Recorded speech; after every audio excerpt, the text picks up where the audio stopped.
Listo, tengo la corbata verde. ¿Quién está enamorado? No, Charlie, tú ya pareces presentado.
Doy un cordial saludo y bienvenida a todos los participantes que nos acompañan desde diferentes países y continentes a la primera edición del año de Diálogos FLAR. Soy Carlos Giraldo, director de estudios económicos del Fondo Latinoamericano de Reservas FLAR, y hoy tendré el honor de moderar el diálogo que tiene como tema central la Fund of reserves in Latin America. Today, we will be talking about international reserves and financial shocks in emerging and developing economies. This is a critical discussion to the macroeconomic and financial stability of the Latin American economies.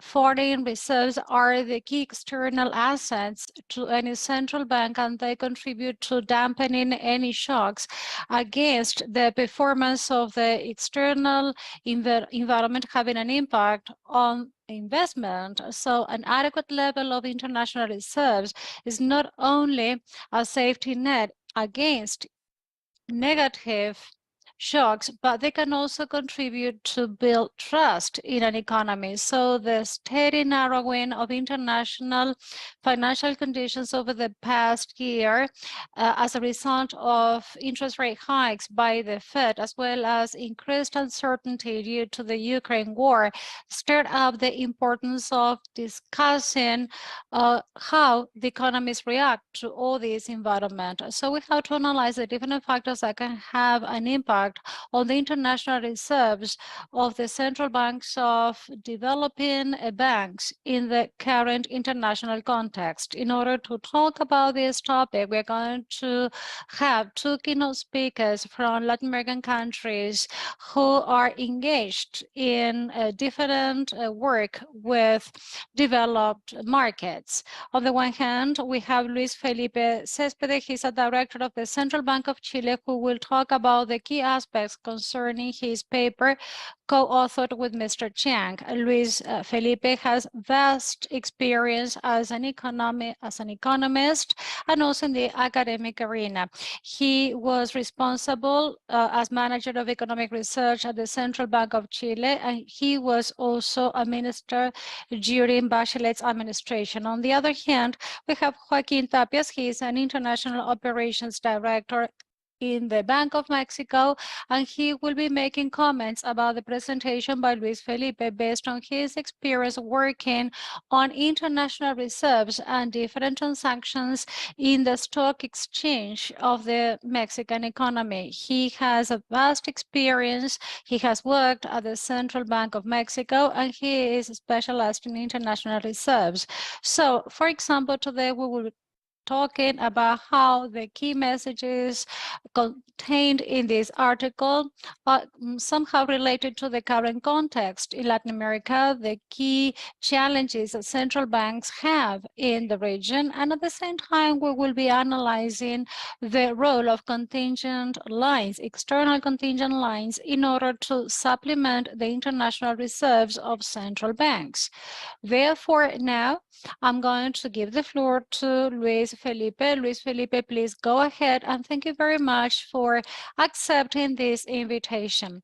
Thank you so much, Carlos, for the invitation. I would like to thank FLAR for having me, and I would also like to thank Joaquin in advance for everything he will be sharing with us. So let me share with you some of the conclusions of this paper co-authored with Mr. Chiang.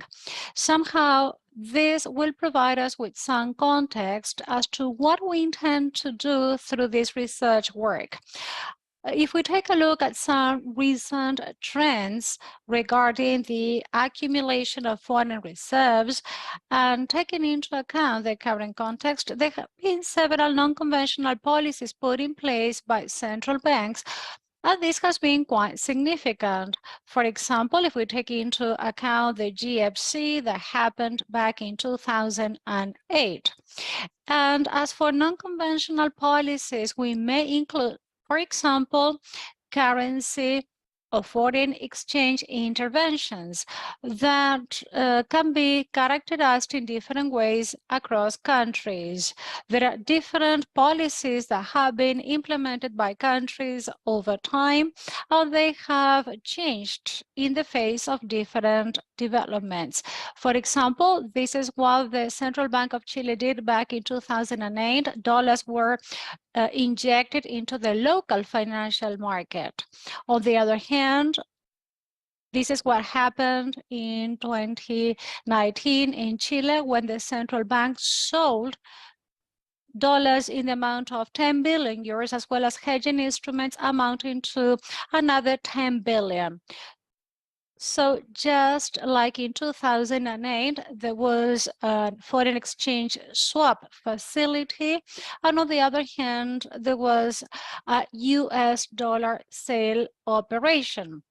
This is what happened in an emerging country like Chile, but the same applies to other developed countries. Sweden, for example, back in 2008, received some swap collaterals in order to obtain international liquidity or in order to obtain US denominated liquidity, by contrast with the liquidity that can be provided by central banks in their local currency. On the other hand, this is what has happened over the past decades in other countries. For example, at the end of the decade, some banks began to build up foreign reserves by very significant amounts. Somehow this trend has happened in parallel with others. So today we should ask ourselves why these trends can affect one another, why the implementation of non-conventional policies with an intermediation component can be related to the accumulation of foreign reserves. In our paper, we claim that the accumulation of foreign reserves by central banks or access to international liquidity by central banks can have an impact on the incentives of private stakeholders, triggering off changes in the level of indebtedness of a country, affecting other scenarios and therefore leading to some liquidity issues. So this loop somehow should be highlighted. This slide shows that whenever central banks are surveyed, for example, by the IMF, they say that they want to have foreign reserves in order to be able to counterweight any financial shocks coming from outside. That's the main purpose why central banks keep an accumulation of foreign reserves. So let us talk about the financial intermediation aspect that has been critical when trying to understand the accumulation of foreign reserves by central banks, which has been, however, subjected to some strain. And we also discussed this in this paper. So the banking sector that will become indebted, or that indebtedness can have some endogenous effects, having some liquidity fallout effects. That is to say, central banks obtain, therefore, borrowing overseas, but that borrowing will be tied to the balance sheet held by those banks. In normal times, that will not be active. However, in case of a sudden stop, that might become an active situation. Therefore, the accumulation of foreign reserves may enable central banks to have international liquidity for domestic stakeholders. I will talk about how those provisions are normally allocated. This should tend to alleviate any financial restrictions should they arise. According to this model, the accumulation of foreign reserves may have an impact on private indebtedness and may lead to increased indebtedness by private stakeholders, and in case of a liquidity shock, the fallout effect on the economy may be even worse. So in our paper, we say that the reserve model is directly tied to the ex-post intervention by central banks. Some lessons are learned, and I don't want to run my time. The accumulation of foreign reserves does not eliminate the probability of having a financial stress situation. The adequate degree of reserves will depend on the nature and the financial degree. And they will also depend on the ex-ante uncertainty. This plays a very key role in determining the international accumulation of reserves. Okay, here you can see some literature on the matter. Now, let me discuss the model that we have developed. So we have an economy that has an initial period, an intermediate period, and a final period, with two kinds of assets, those that can be traded and those that cannot be traded. The real exchange rate will play a key role. Households and companies get indebted with the rest of the world through local financial intermediaries, that is to say with banks. We believe that this is quite realistic for our economies, as shown by the latest literature on the matter. When talking about the level of borrowing that companies have. Financial intermediation continues to be a very significant component to capital flows. And intermediation is subject to friction and tension. At first, we have this straightforward scheme that you can see on the screen. At an initial stage, households tend to get indebted with the rest of the world through banks. So local banks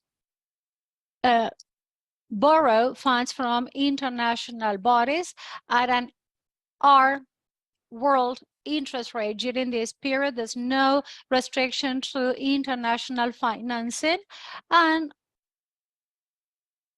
therefore households are given this money. Households use different types of tradable goods. Therefore, they borrow at first for consumption purposes. During period one, a rollover of their loan takes place. Then they pay off their debt and they use the loan. So that's what happens on the household side. Now, the question is how a country decides to get indebted or how a household does so. That will depend on financial conditions that may arise in the future. According to one premise, if we expect financial restrictions to be active over the current period, and if we expect the R-1 interest rate to be lower than international interest rates, the indebtedness will be relatively low because we have a spread in place in the economy. Let me use 1 minute to explain or try to translate this into another variable that we might be familiar with. Let's suppose that we have a household rate denominated in US dollars. That would be R1 rate. And another one that would be the ER1. We may think that the difference between the ER1 and the R1 rate is the spread that central banks will take into account in order to analyze or determine how liquidity conditions are playing out in the international scenario. So whenever there is a deviation between the onshore rate and the rate in international markets, we get a spread that has a direct impact on the investing decisions that are made, whether as well as in the ex-ante indebtedness decisions. Right in between, we have many other actions. Companies acquire capital. This capital is built on the basis of tradable and non-tradable goods. And this is quite realistic. There are certain machines, for example, that are imported and factories that are built in country. So companies borrow from banks in order to finance their investments. In turn, banks borrow overseas in order to finance that investment. On the other hand, we have loan demand.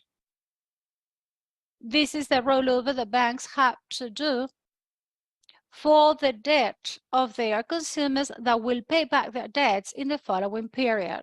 In this case, therefore, in the intermediate period, access to foreign financing by banks is restricted, as you can see here.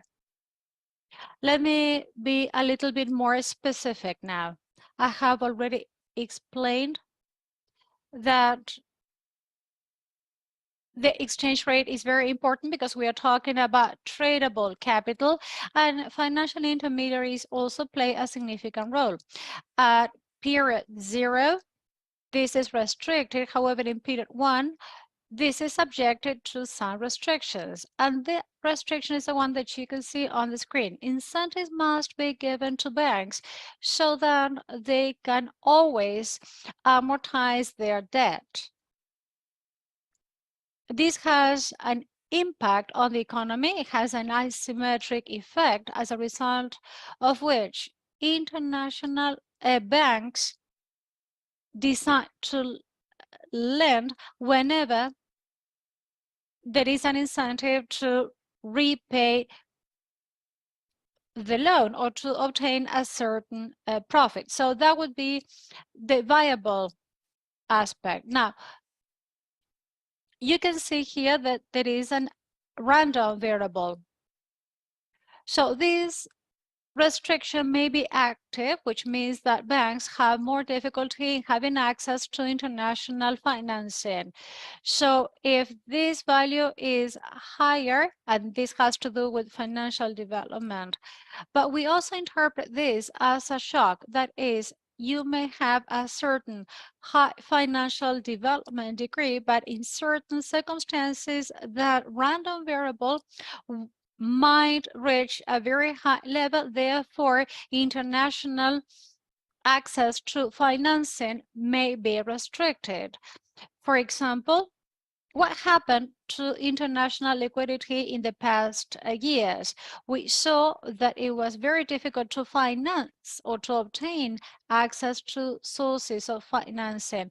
You may also have a full economy subject to that situation, even when this delta is low. That's why I said at the beginning that this delta may be low. However, we knew that back in 2008, these restrictions were very negative.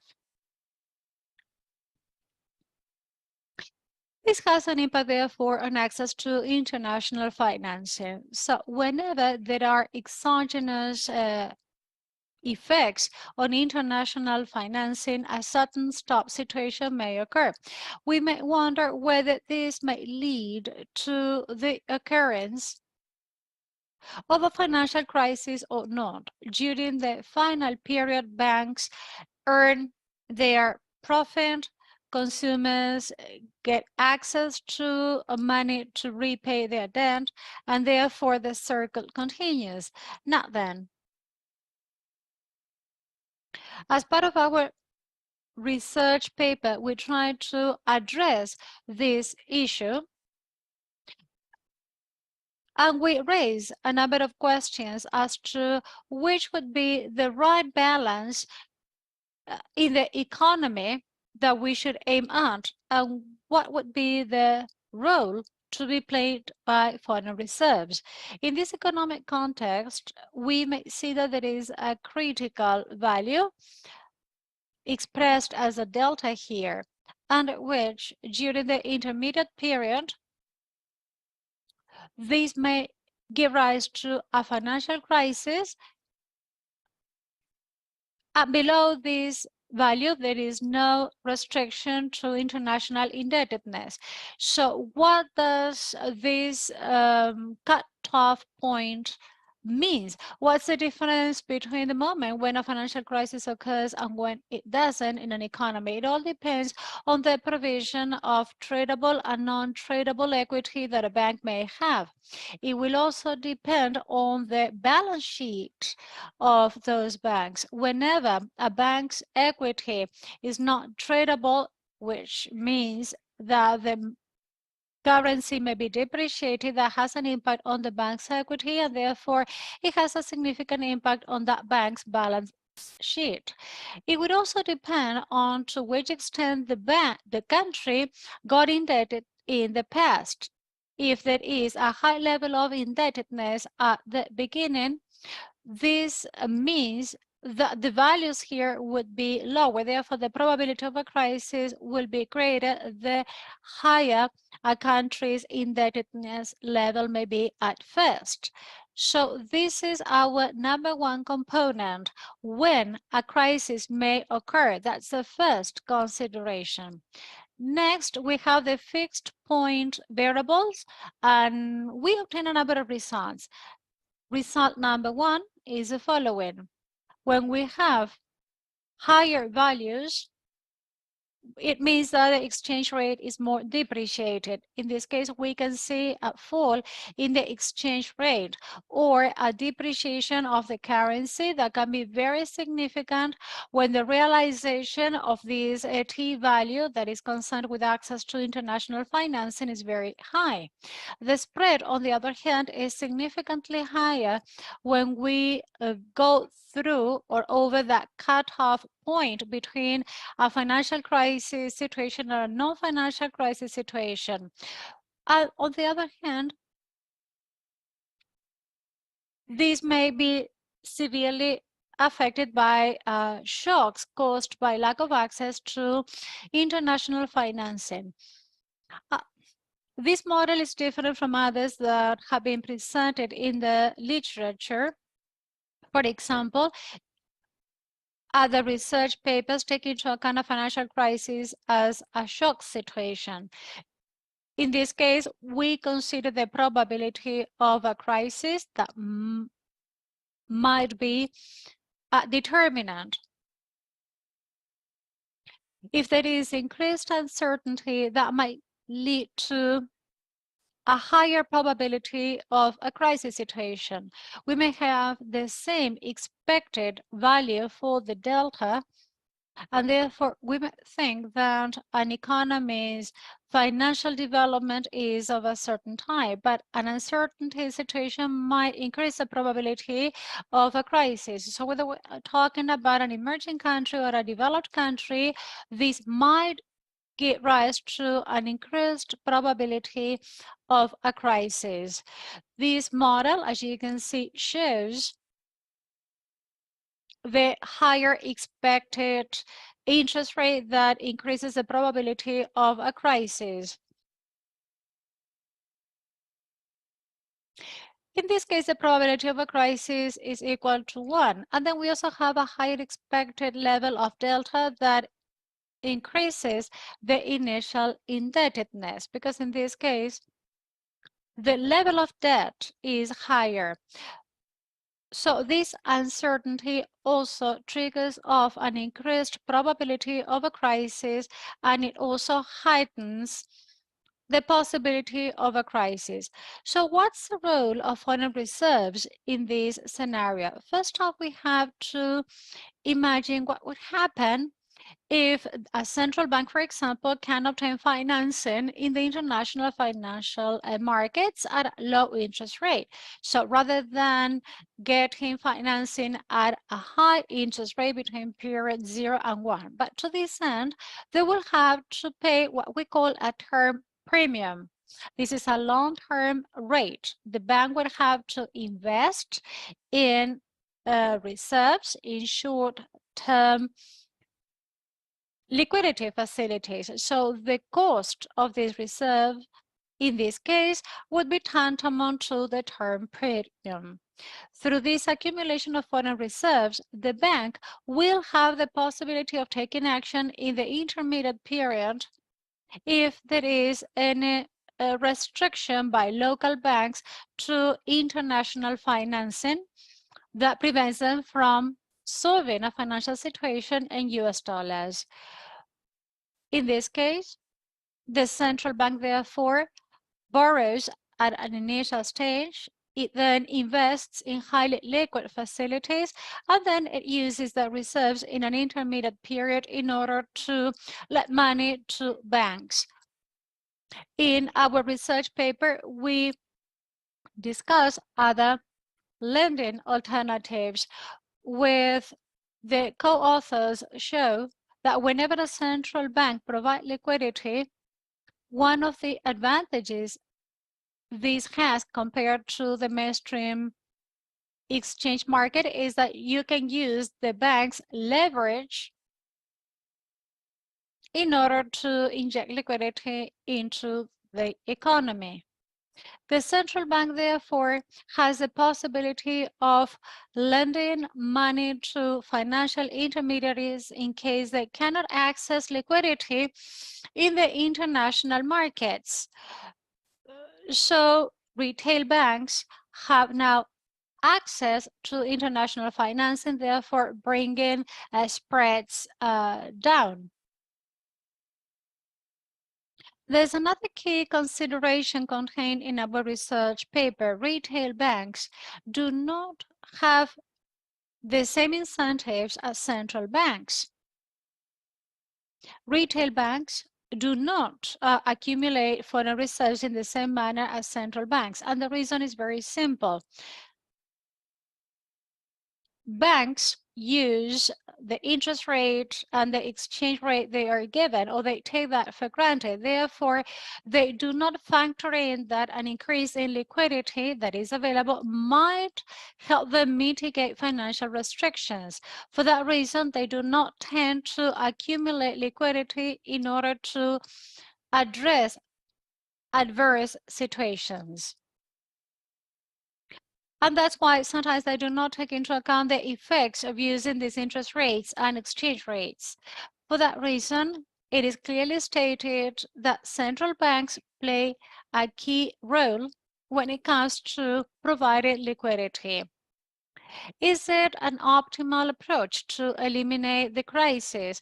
Well, if there is a cost of reserve that we relate to the term premium in our paper, we can say that the crisis is not fully eliminated following this approach. Now, what about the cost of reserves? That's another question we should ask ourselves. Well, one answer is the term premium.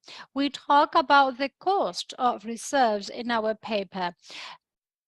If we take a look at the period of accumulation of foreign reserves, and here the term premium is shown in blue. This is 2004, then we have 2007 and 2008. The term premium in international financial markets fell significantly, and that was concurrent to a high with a period of high accumulation by central banks. So there is a direct correlation. This might be accounted for by the fact that the cost of foreign reserves slumped quite significantly. So foreign reserves and financial development can be interpreted as a degree of financial development at a certain expected value, causing the level of accumulation of reserves to be low in the case of countries that do not have high financial development. We also take that into account in our paper. What happens if we consider ex-ante uncertainty going forward? Well, in our paper, we show that international reserves in that case tend to be higher. That is to say, there is higher accumulation of foreign reserves whenever financial uncertainty ex ante is higher. We can associate this to the type of analysis conducted by countries. For example, this is a request filed by the Central Bank of Chile back in 2020, and that was submitted to the IMF. This request states that uncertainty about the near-term global trade and financial flows is exceptionally high, and this all occurred ex ante. Therefore, this requires an accumulation of US-denominated liquidity. In 2008, the central bank increased its foreign reserves by very significant amounts because of the degree of uncertainty shown by international financial markets and their performance. Therefore, central banks, when explaining or accounting for the measures they have taken, they have used this as their underlying arguments. Well, I'm running out of time, so let me answer this question quickly. Should loans be granted to banks or to companies? In another paper co-authored with Andrés Velasco, we say that when lending funds to banks in this situation, these may contribute to the bank's leveraging ratio. Therefore, it's a good way to mitigate the negative effects on the economy. Here we're talking about direct loans to companies or to banks, which may have a higher impact affecting the local financial market. And now let me raise one final point that has to do with the role of the macroprudential approach or the macroprudential policies. There are other situations which might be very interesting to analyze together with Chang and Velasco, Schmidt, Grohe, and Uribe. We wrote another paper talking about those situations that may give rise to uncertainty in the economy. All such situations may occur, and therefore the role that foreign reserves may have to play might be very significant. We are also working on the introduction of what we call nominal rigidity. This has to do with liquidity in local currency or liquidity in US dollars. This approach may also be very interesting in order to understand the interaction between these instruments that central banks can rely on. In brief, access, and let me speak broadly about this, going back to what Carlos said at the beginning of this introduction, access to international US denominated liquidity is of the highest importance for central banks. They can do so by accumulating foreign reserves, but also by entering into agreements with international bodies in order to have access to international liquidity should they require such liquidity. Now, this access may be extraordinarily useful in times of financial stress because banks can mitigate the negative effects on the economy, on investment, on the economic activity during such periods of financial stress. I therefore come to an end of my presentation. Thank you very much. Thank you very much, Luis Felipe. Well, quite clearly, your presentation encourages us to consider financial channels in order to reflect international conditions using the banking systems in the open economies. Now, this may be the case of those economies with a high degree of financial integration, but as you have said, this may also apply to other economies that do not have a high degree of financial development, because this critical parameter that you include in this model, the delta parameter, offers a possibility of including different elements in order to increase the probability of having foreign reserves in store. Then you spoke about financial security. I'm sure that at the end of this discussion, we will be able to give more color on this matter. So thank you very much. Now, let me give the floor to Joaquin. Joaquin, thank you very much for joining us today. He will discuss the paper that has just been presented by Luis Felipe. Thank you very much, Carlos and Luis Felipe.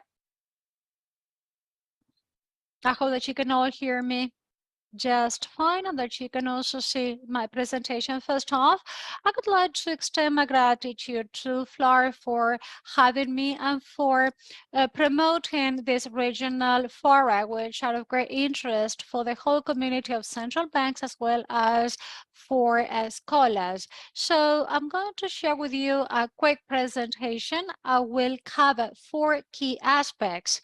I will start out with an introduction, then I will make some comments.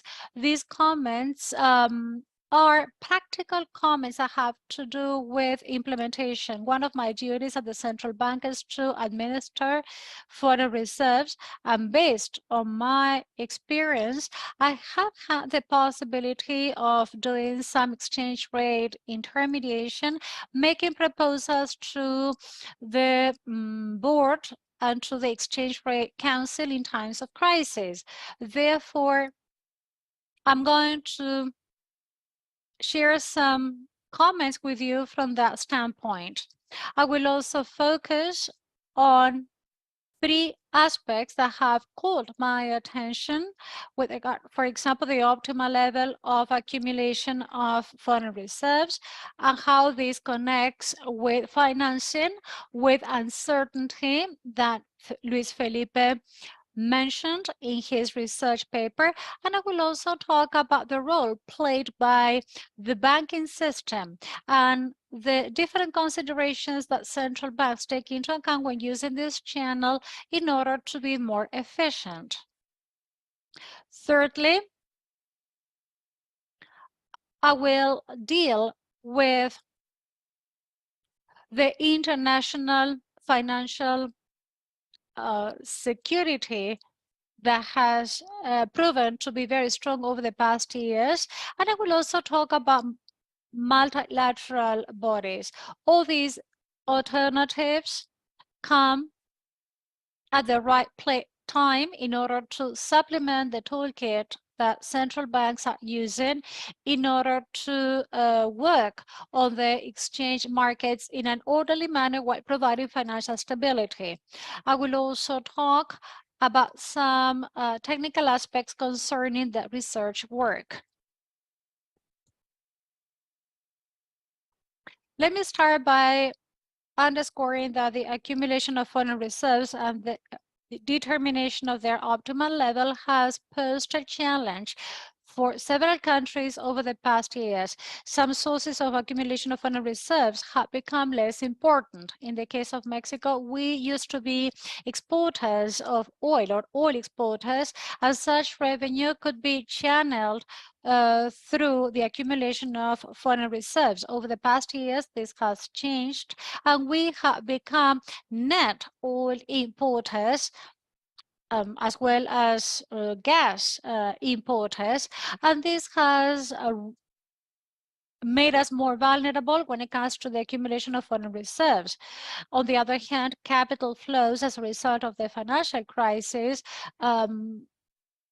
were also more severe. The IMF stated that as a result of the latest crisis, there was an outflow of more than 100 billion US dollars from emerging countries, therefore mirroring the challenges that the region is now facing.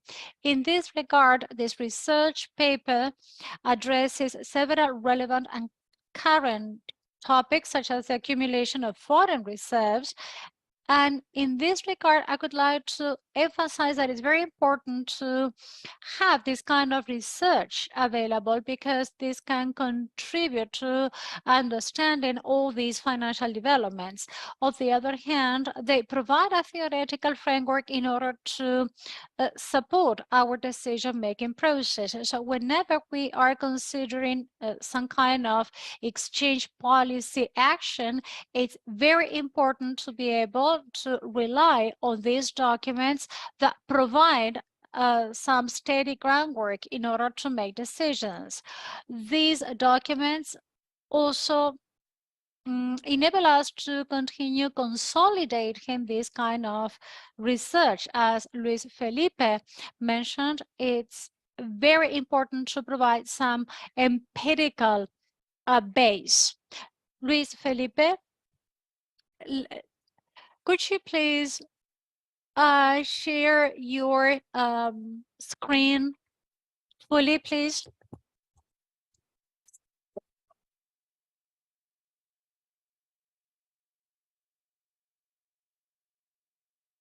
There. Can you see it better now? Yes, thank you.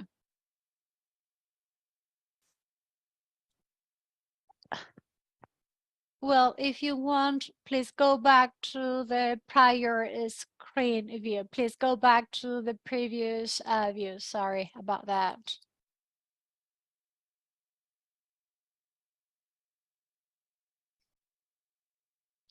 Can you see it better now?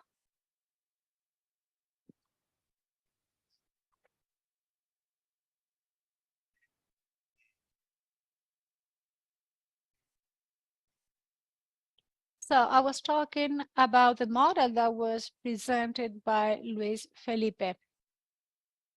So let me discuss this model in further detail. I would like to highlight the evolution of the financial network in providing liquidity in foreign currency. Luis Felipe talked about the facilities that have been put in place by the Federal Reserve, as well as other multilateral institutions that have also moved in this direction and now provide these facilities. Back in the 80s or in the 90s or in prior crises, such facilities did not exist or they did not have the same outreach. Also, financial instruments have been developed in order to supplement liquidity provision strategies. In this regard, international or foreign reserves were less impacted. Without any further ado, let me now talk about some practical considerations about the research work we have just discussed. First off, I think that it's very important to determine the optimal level of foreign reserves according to the cost of financing. Luis Felipe said that this normally happens in low interest rate contexts. Usually, and since the 70s, interest rates have gone down for different reasons. And in this backdrop, we observe that such a situation has led to an increased accumulation of foreign reserves as of 2000. And after the 2008 and 2009 global financial crisis, we observed that both in Asia and Latin America, such a process was particularly important.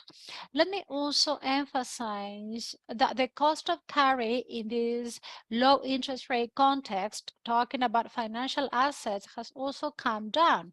Therefore, today it's less costly to keep them on the bank's balance sheets. That's therefore another favorable aspect. And from a practical perspective, there's another aspect that gives rise to some controversy. There are several central banks, including the Central Bank of Mexico, for several years have been operating with a negative capital level.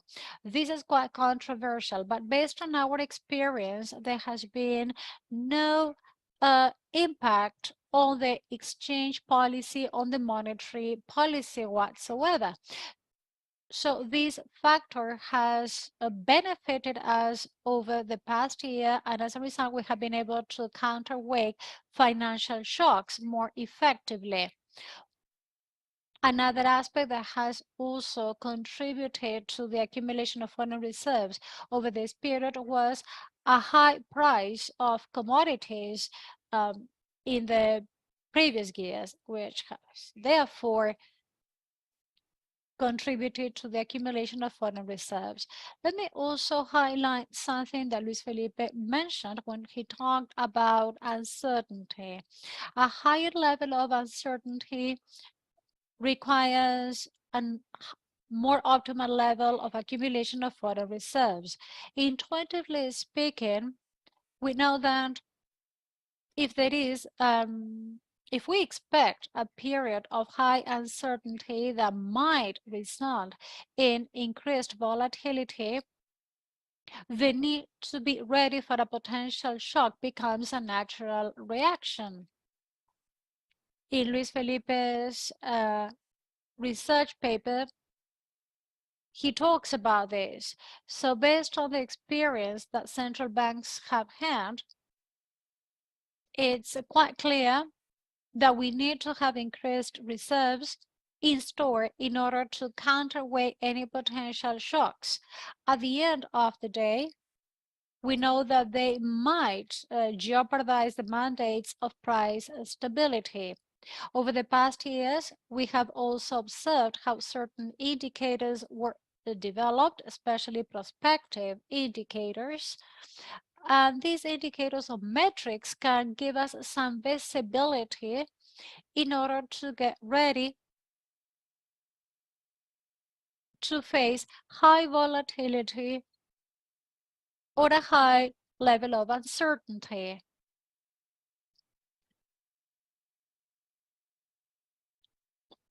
Some central banks also use the experience of prior crises.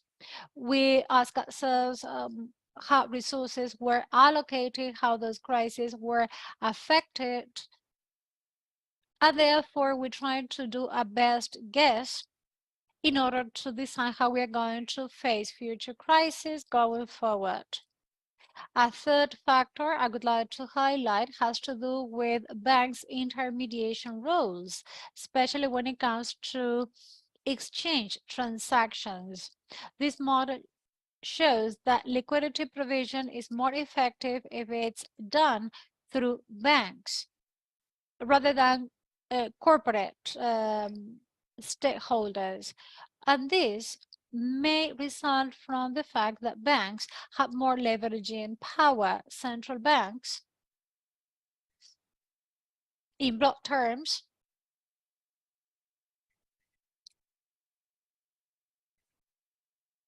show that their transactions or their operations are normally collateralized, and against this backdrop, there are many challenges when it comes to carrying out these transactions unless you use banks. There are many legal considerations as well as operational considerations that may render the realization of these transactions with non-banking institutions rather complex. All such arguments are also discussed in this research paper. On the other hand, the nature and scope of a crisis might show that at a certain point in time, certain focused support can be given to specific sectors, or aid can be aimed at a certain sector. In this regard, and as a result of the pandemic, we observed that very often the banking system is sometimes much more effective when measuring risks that central banks would face when engaging in these transactions with each of these counterparties. So by running due diligence processes with corporates, very often central banks, due to some staff restrictions, do not have sufficient capacity to carry out those processes.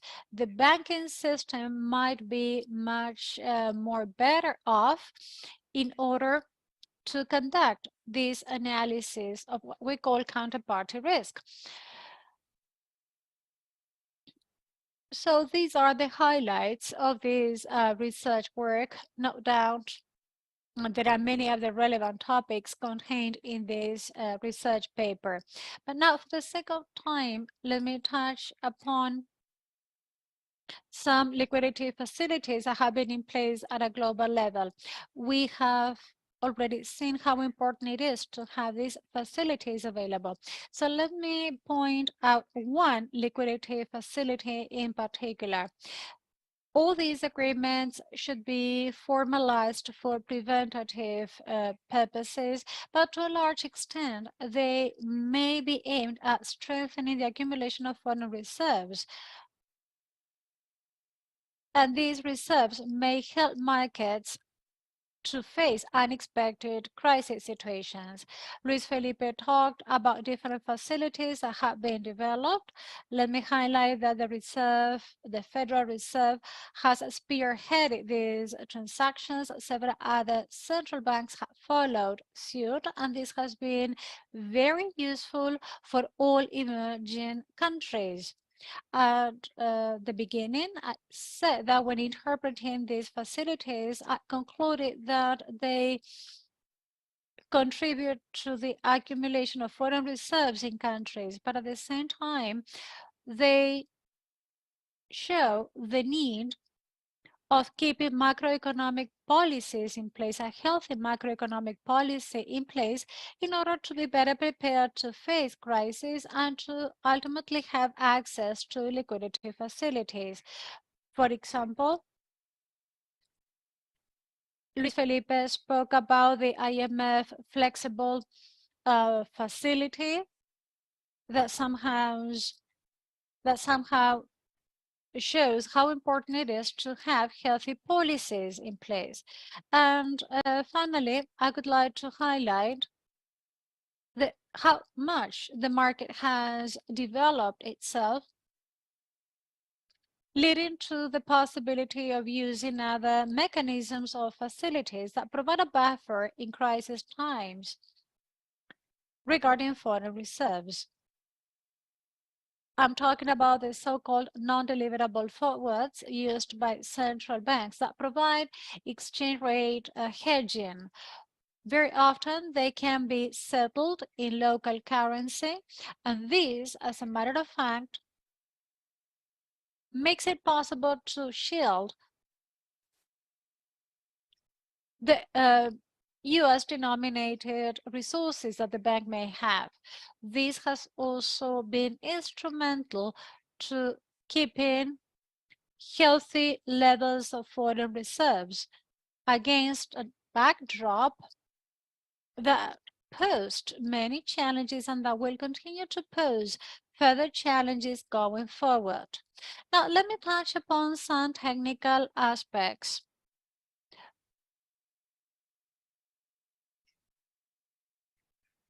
Well, for time reasons, let me close my presentation here, and now let me give the floor back to you, Carlos.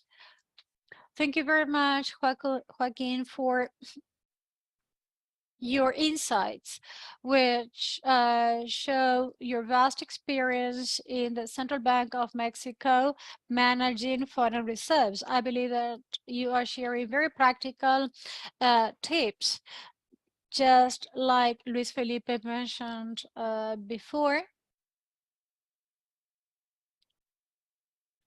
I would like to highlight that, in fact, it's absolutely evident that we need to have international or foreign reserves that may enable central banks to access external resources in times of financial stress, and that they can therefore be tied to the banking system somehow. So Joaquin, you're talking about going beyond the corporate sector, right? Well, we will hear the inputs that Luis Felipe has in this regard. Now, what matters here is that we have the possibility of reinforcing all these facilities, because reserves exist, but it's better not to use them. It's better to have them in store in order to be able to provide confidence to the market. Now, before we answer the questions that have been posted by the audience, let me give the floor to Luis Felipe so that he can answer or provide some comments about what Joaquin has just discussed. Thank you very much, Joaquin, for your insights. I have found all of them very clear, and I believe that they provide a very important dimension to this discussion, or to the general discussion that has to do with the international liquidity at central banks. So you've made a point when you spoke about the issues that central banks may face when producing credits and when granting them to different stakeholders in the economy. I think that this is critical. And one of the reasons why some measures that have been implemented by central banks, like for example, during the COVID crisis, one of the reasons why certain measures were put in place have to do with your explanation. Some of these incentives were channeled through by certain institutions, therefore bringing down the risks associated to these loans considerably. In some Latin American countries, this was coupled with guarantee funds that somehow reinforced the scope of these policies even further in the economies. So I fully agree with you. As a matter of fact, and when conducting this kind of work, we always bear in mind the provision of liquidity in local currency vis-a-vis liquidity in US dollars. Sometimes you require both types of liquidity through different instruments or facilities, especially but when we don't have any restrictions to access international financial markets, we can apply the traditional approach. But sometimes when there are restrictions to the international markets, then this approach becomes critical.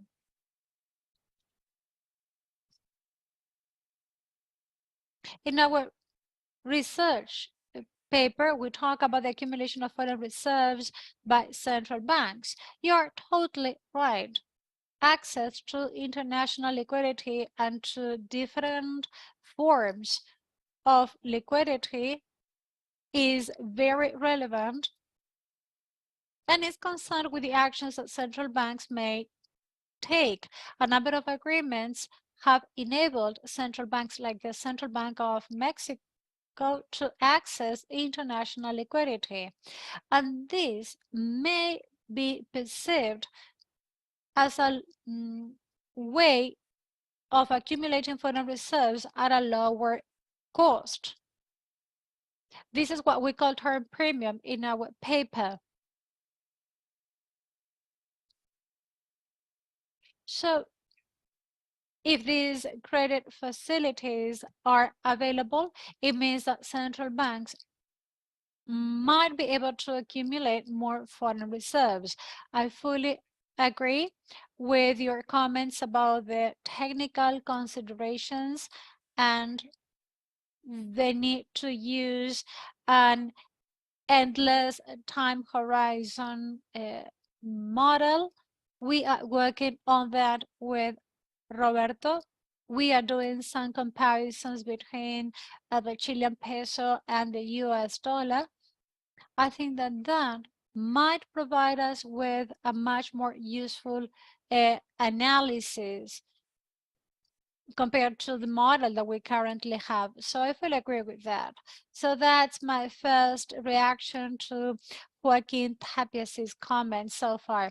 Thank you very much, Luis Felipe, and thank you, Joaquin, for your insights. Now we have a few minutes available in order to share with you some of the comments and questions that have been posted by our audience. Some of these comments have been posted via chat, others were received in writing before. I will try to share with you the gist of those comments. And let me start with something that is directly tied to the research paper's title. written by Luis Felipe. So this is addressed to Luis Felipe, but Joaquin, you are welcome to make comments. In your research paper, you say that holding too many international or foreign reserves might lead to more risks in the local banking system. I believe that if the central bank has too many foreign reserves, I might seek more leveraging in foreign currency, which might lead to a risky behavior that might even heighten the probability of a crisis in case of the hardening of international financial conditions. However, on the other hand, the most developed banking systems would also have the possibility of having more access to resources and leveraging themselves on the market. But let us remember that private markets normally behave in a pro-cyclical manner. So based on the comments received, this is the question. This model vis-a-vis other optimal reserve model might suggest that more fund reserves would be required in addition to obtaining contingent lines of credit with international bodies or other organizations. Is that right?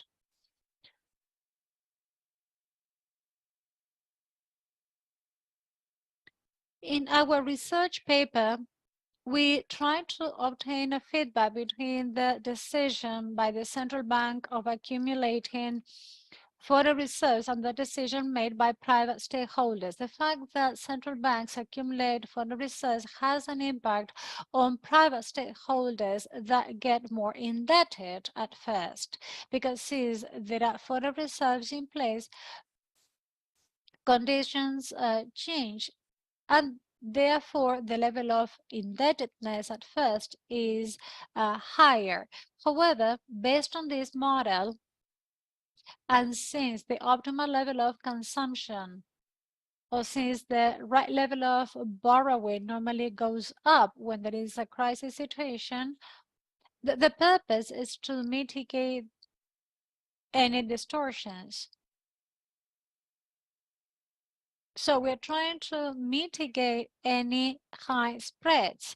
So high spreads reduce investments, foreign reserves mitigate that by reducing the spread while enabling stakeholders that are subject or, to these spreads to borrow more.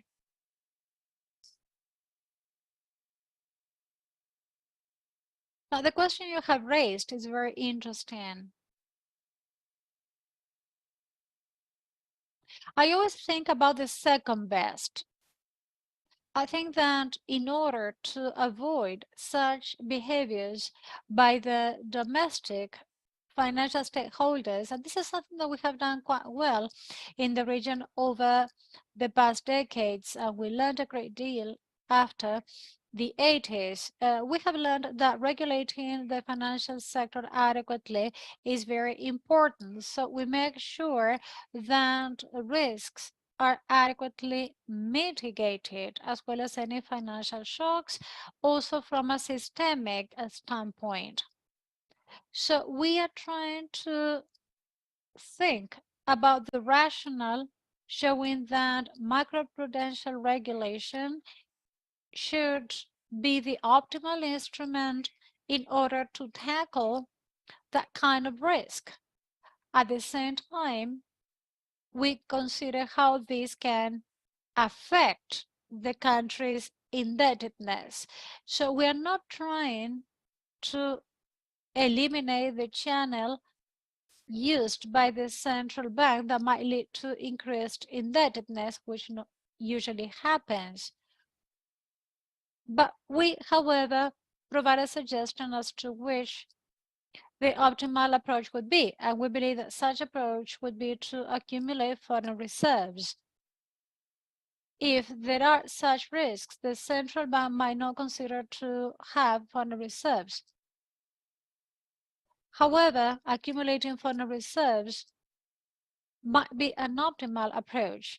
So this question has been very interesting.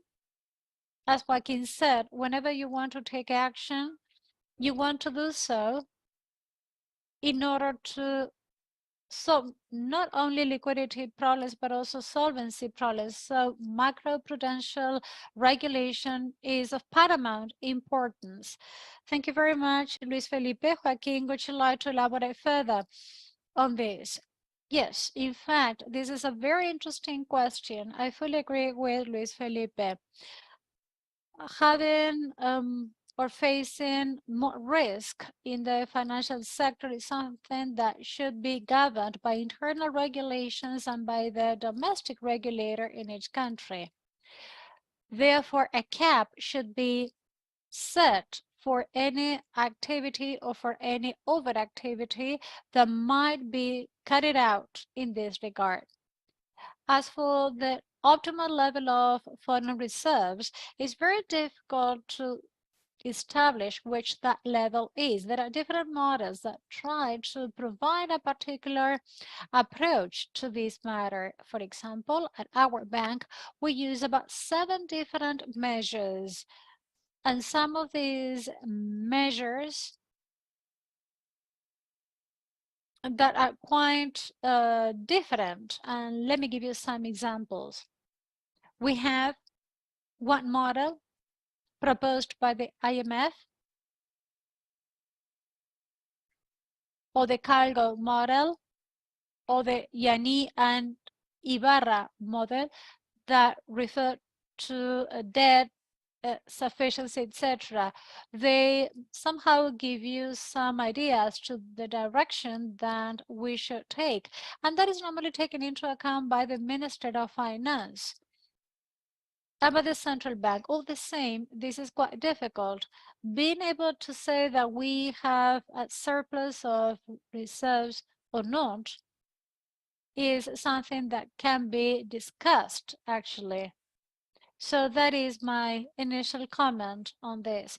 Thank you very much, Joaquin.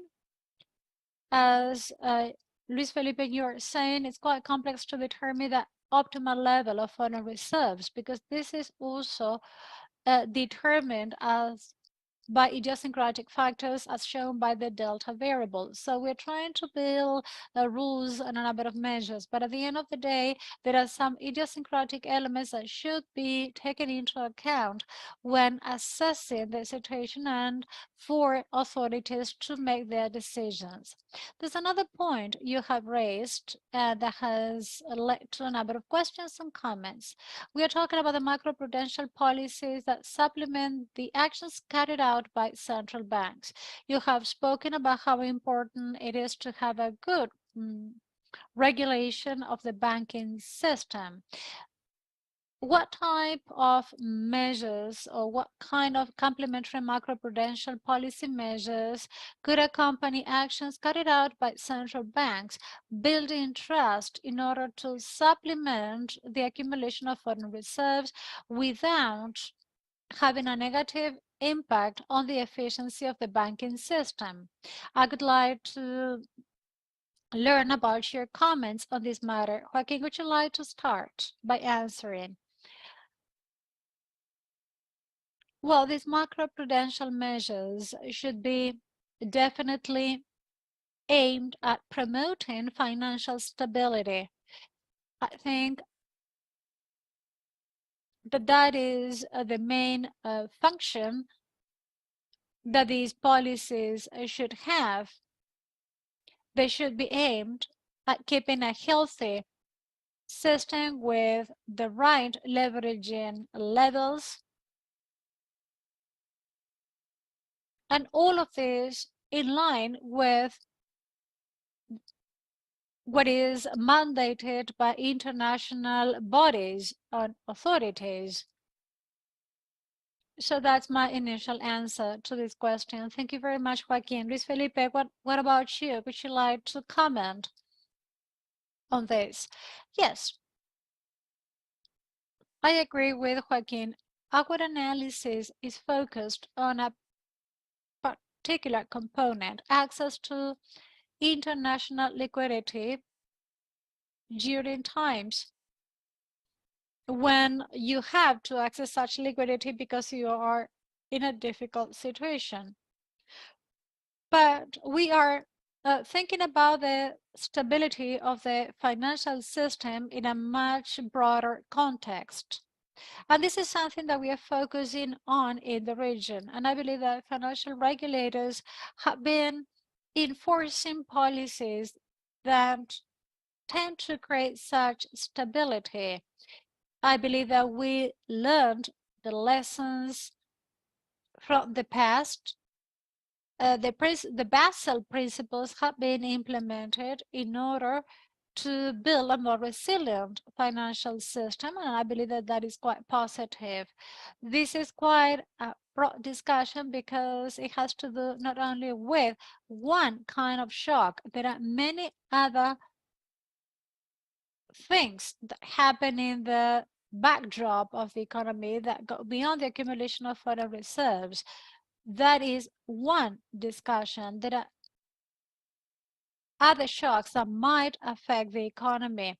So against this backdrop, the fact that central banks follow a certain rationale in order to analyze macroprudential measures, and the fact that they're analyzing how other instruments can render the financial system more stable, I believe that all that is very important. Joaquin also pointed out how important it is to have analytical frameworks in place in order to understand and support any decision-making process, and how this can supplement the traditional economic policies. So I think that we should continue discussing how such interaction and how that complementary action can be carried out. Okay, we have already talked about the banking system and its regulation, but there's another key component in the economy that has to do with the non-banking corporate sector or the non-financial sector. Based on a recent study conducted by Turner and Giraldo at FLAR, we found that there has been a significant increase in US denominated borrowing by non-financial stakeholders or by corporations over the past decades. So that's one aspect. The paper also states that we need to use sound statistics in the region. So to which extent do you believe that the conclusions and the analytical structure shown by Luis Felipe in his research paper can be applied to the financing of the non-financial corporate sector in the region? That is, how can we adopt this analytical structure in order to reflect such a phenomenon and in order to call everybody's attention on the matter? Who would like to answer first? Please go ahead, Luis. Thank you.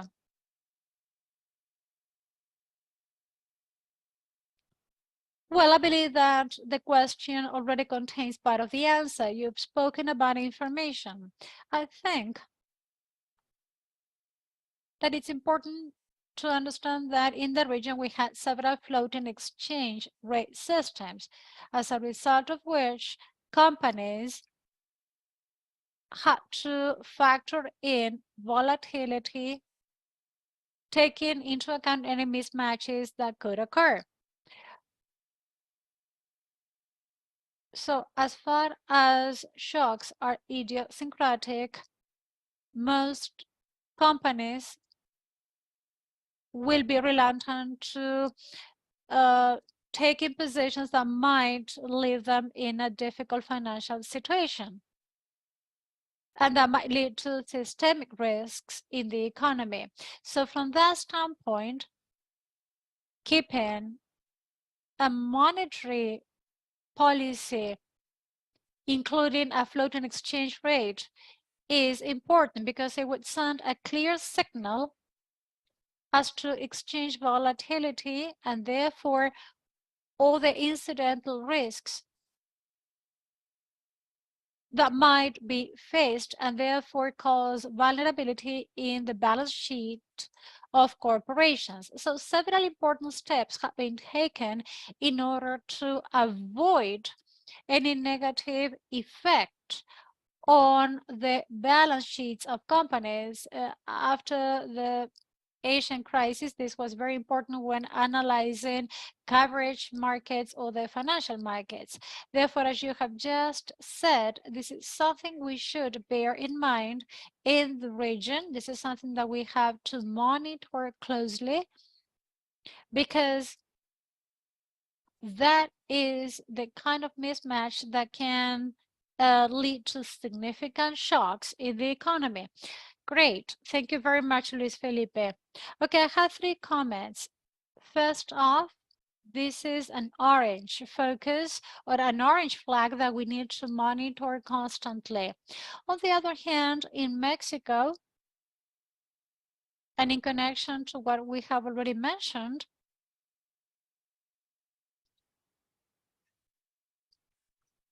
some of our actions through the financial system pursue the goal of reaching out to non-financial corporate stakeholders in order to provide them with some assistance. So central banks do want to play that role actively.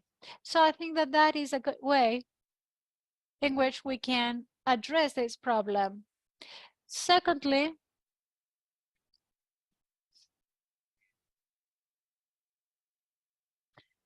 Luis Felipe mentioned that markets have developed quite markedly in the region.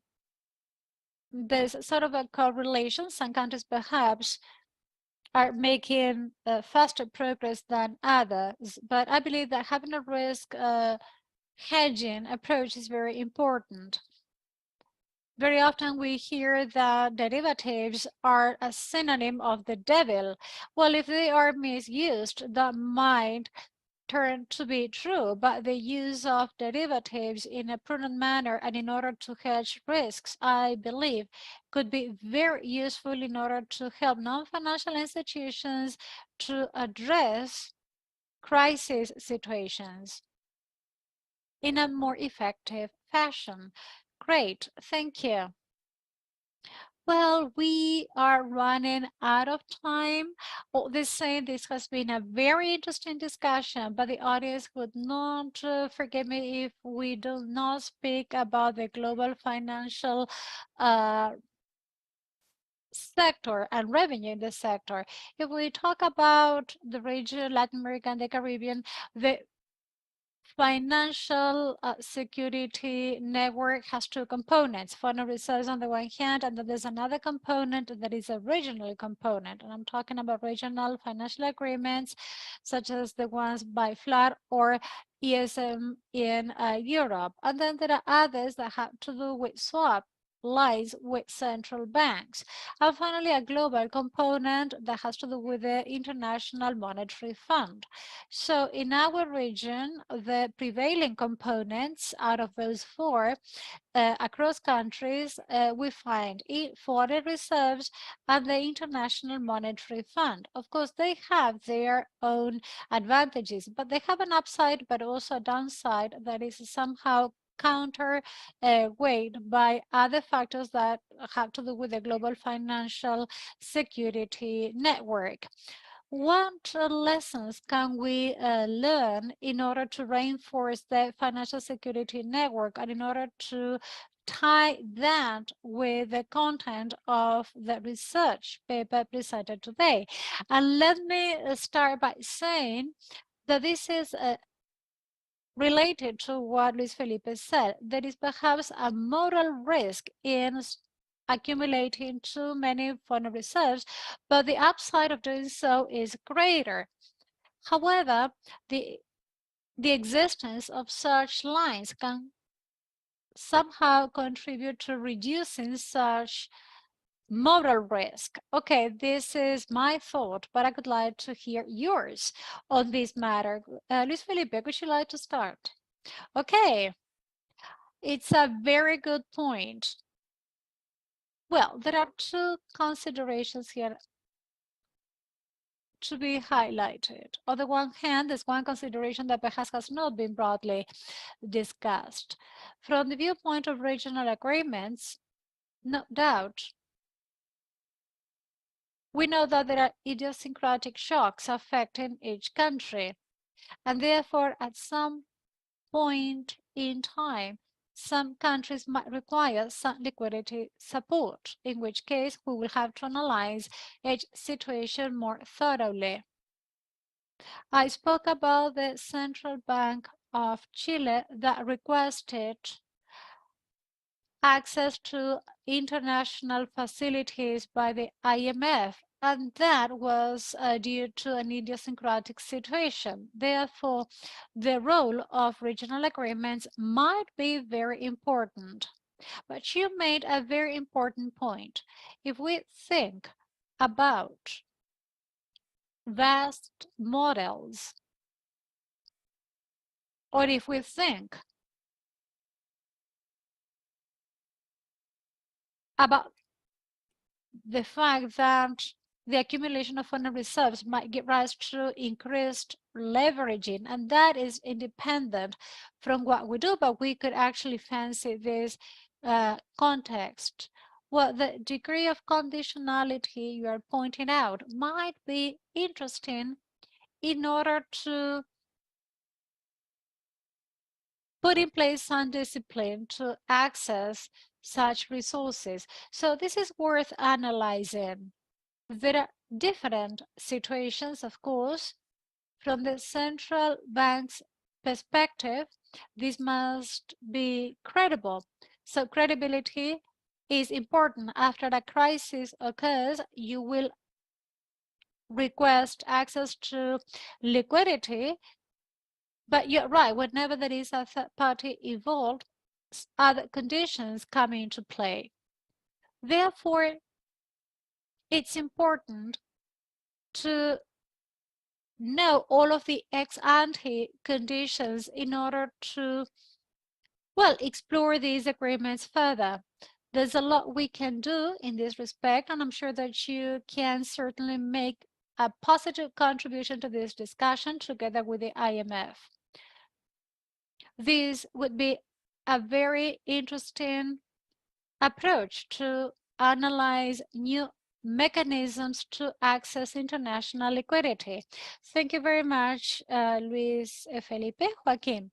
Well, as I said during my presentation, it's important to have healthy public finances or a healthy economic policy, because that gives an additional incentive to access credit facilities. Certain credit facilities or liquidity facilities do not need to be used right away. I believe that the fact that we can rely on such facilities has already sent a clear sign to financial markets at a certain point in time, when markets were trying to eliminate as far as possible any speculative action or intention.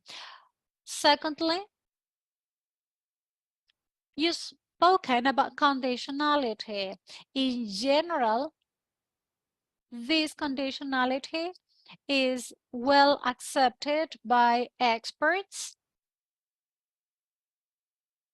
Very often, they have been labeled as draconian measures that seek to weaken cooperation. In my personal opinion, that is not the case.